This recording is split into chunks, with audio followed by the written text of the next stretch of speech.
ಎಲ್ಲೆಲ್ಲಿ ಪ್ರೆಸಿಡೆಂಟ್ಸ್ ಮಾಡಿದ್ರು, ಯಾವ್ಯಾವ ಹಂತಕ್ಕೆ ತಲುಪಿದ್ರಿ ನೀವಲ್ಲಿ? ಹೀಗೆ ನಡ್ಕೊಂಡು ಬರ್ತಾ ಇದ್ದಿದ್ದು ನಮ್ಮ ಕನ್ನಡ ಸಂಘದಲ್ಲಿ ಕೇಳಿದ್ರು, ನೀವು ಕನ್ನಡಕ್ಕೆ ಸಾಕಷ್ಟು ಕೆಲಸ ಮಾಡ್ತಾ ಇದ್ದೀರಾ, ಕನ್ನಡ ಅಂದ್ರೆ ತುಂಬಾ ಅಭಿಮಾನವನ್ನು ಇಟ್ಕೊಂಡಿದ್ದೀರಾ, ಆಮೇಲೆ ವಾಲಂಟಿಯರ್ ಆಗಿ ಸ್ವಯಂ ಸೇವಕಿಯಾಗಿ ಇಷ್ಟೆಲ್ಲ ಮಾಡ್ತಾ ಇದ್ದೀರಾ, ನೀವ್ ಯಾಕೆ ನಮ್ಮ ಸಂಘದ ಒಂದು ಕಮಿಟಿ ಏನಿರುತ್ತೆ ಅಲ್ಲಿಗೆ ಬರಬಾರ್ದು, ಬನ್ನಿ, ಏನ್ ಹೊರಗಡೆ ಮಾಡ್ತಾ ಇರೋ ಕೆಲ್ಸನೇ ಇದ್ರೊಳಗಡೆ ಇಟ್ಕೊಂಡು ಮಾಡಬಹುದಲ್ಲ ಅಂತ ಹೇಳಿ ಪಾಪ ತುಂಬಾ ಪ್ರೀತಿ ವಿಶ್ವಾಸದಿಂದ ಕರ್ಕೊಂಡ್ರು ನನ್ನನ್ನ. 8 ವರ್ಷಗಳ ಕಾಲ ಸತತವಾಗಿ ಅಮೆರಿಕದ ಕನ್ನಡ ಸಂಘದಲ್ಲಿ ಹ್ಯೂಸ್ಟನ್, ನಮ್ಮ ಟೆಕ್ಸಸ್ ನಲ್ಲಿ ಏನಿತ್ತು ಹ್ಯೂಸ್ಟನ್ ನಗರದಲ್ಲಿ, ಅಲ್ಲಿ ನಾನು ಕೆಲಸವನ್ನ ಮಾಡಿದೆ.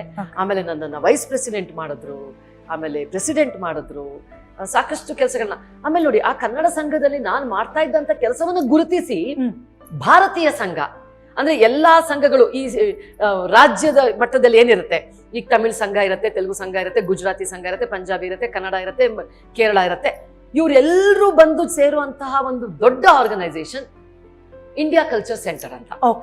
ಎಲ್ಲ ಭಾರತದ ಒಕ್ಕೂಟ. ಅವರು ಕೂಡ ನನ್ನನ್ನ ಗುರುತಿಸಿ ನೀವ್ ಬರ್ಬೇಕು ನಮ್ಮ ಕಮಿಟಿ ಒಳಗೆ ಅಂತ ಹೇಳಿ ಅಲ್ಲೂ ಕರ್ಕೊಂಡು ನನ್ನನ್ನ ಡೈರೆಕ್ಟರ್ ಆಗಿ. Great achievement.